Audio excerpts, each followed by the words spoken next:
Assalamu alaikum yan uwa musulmai, barkamu da za kasance a cikin wannan tasha mai suna Sade da Kanaulali. A yau za mu kawo muku wani application wanda zai baka dama ka zana gwaigwai.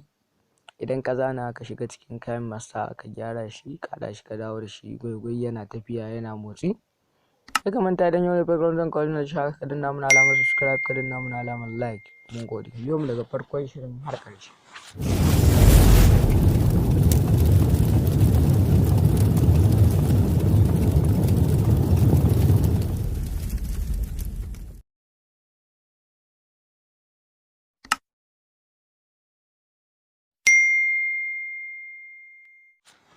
To kamar yadda kuke gani da rubuta muku suna wannan application a gefen screen. Kamar yadda kuke gani wannan application ɗin magical slide shi za ka ɗauko a cikin Play Store. Idan ka shiga zai baka fuska kamar haka.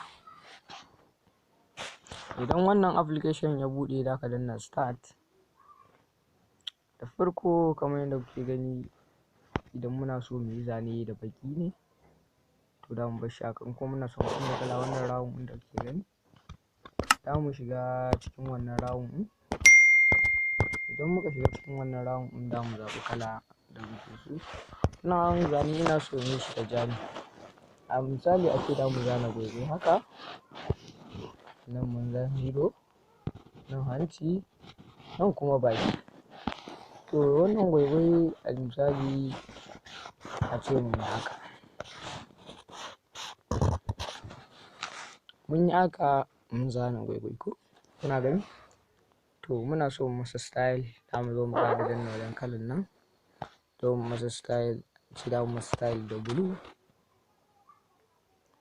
Sai nan wajen idan muna so mu ƙara faɗin abun yadda zai na mana wannan kamar yadda kuke gani, za mu ɗan yi haka a ɗan ja saman nan mu ƙara faɗin abu yadda zai na mana shi manya-manya ba tare da ɓata lokacin mu.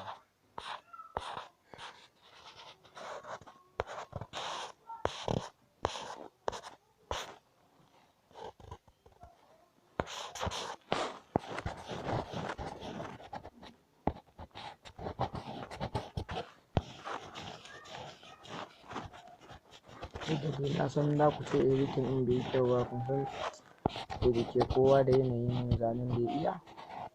Bayan barin mutum da ya iya zane, wannan zane zai taimaka masa matuƙa.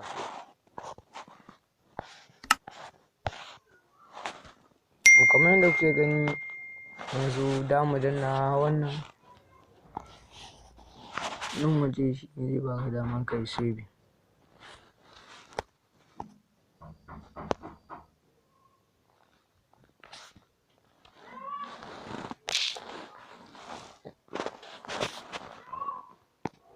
To kamar yadda kuke gani mun gama zane, da mu fito mu kalli wannan zane.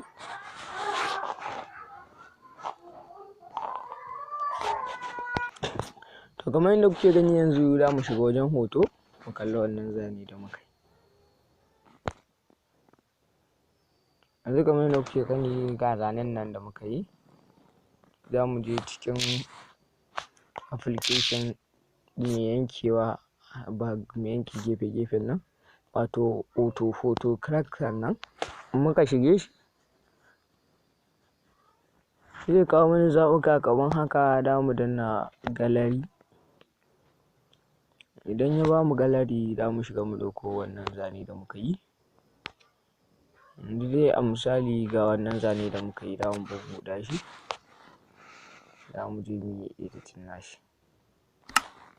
Yanzu kamar yadda kuke gani da mu fara yayyanke gefe-gefen wannan application ɗin.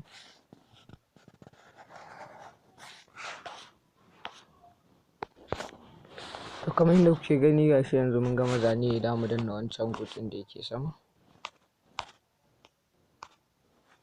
Idan muka danna wannan gutun da mu ɗan ja wannan abu saboda zanen ya ɗan ƙara kyau. Da mu yi zane, da mu danna copy a biyun nan. Yanzu kamar yadda kuke gani mun riga mun yi saving wannan zanen. Za mu shigo kayan masa. Idan muka shiga cikin kayan masa shi ne zai bamu dama mu sa wannan zane ya yi motsi. To yanzu kamar yadda kuke gani mun shigo cikin wannan application, da mu zaɓi zaɓi na farko. muka zaɓi zaɓi da farko za mu zaɓi baƙin background ko wani kala, ko da ke mu ɗauki wannan kalan.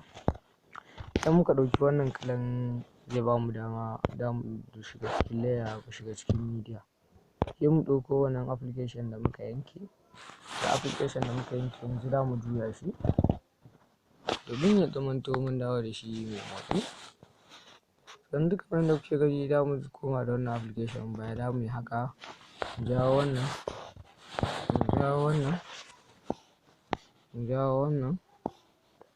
mu jawo shi haka har abu ya tafi. Yanzu kamar yadda kuke gani za mu danna